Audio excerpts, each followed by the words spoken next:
დაკავებულია ალექსანდრე ელისაშვილი. ინფორმაციას შინაგან საქმეთა სამინისტრო ავრცელებს. უწყების ცნობით, გამოძიებით დგინდება, რომ 2025 წლის 29 ნოემბერს გამთენიისას ალექსანდრე ელისაშვილმა შენიღბულმა ჩაქუჩის გამოყენებით ჩაამსხვრია თბილისის საკალათო სასამართლოს კანცელარიის შენობის გარე ფასადის მინა.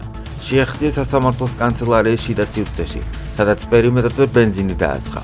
მათ შორის საკანცელარიო ნივთებზე, ტექნიკაზე, დოკუმენტაციაზე და შენობის დაწვას სცადა. მას შემთხვევის ადგილზე წაასწრეს სასამართლოს მანდატურის სამსახურის წარმომადგენლებმა, რომლებსაც ელისაშვილმა თანადაქონე ცეცხლსასროლი იარაღის გამოყენებით წინააღმდეგობა გაუწია და ფიზიკური შეურაცხყოფა მიაყენა. გაწეული წინააღმდეგობის მიუხედავად ალექსანდრე ელისაშვილი მანდატურებმა ადგილზევე დააკავეს. დაპირისპირებისას მიღებული დაზიანებებით მანდატურის სამსახურის ერთ-ერთი წარმომადგენელი კლინიკაში გადაიყვანეს. დაკავებისას გაწეული წინააღმდეგობის გამო დაზიანებები მიიღო ასევე ალექსანდრე ელისაშვილმაც. პოლიციამ დანაშაულის ჩადენის იარაღები ნივთმტკიცებად ამოიღო. ამ ეტაპზე გამოძიება სისხლის სამართლის კოდექსის 1987 მუხლებით მიმდინარეობს.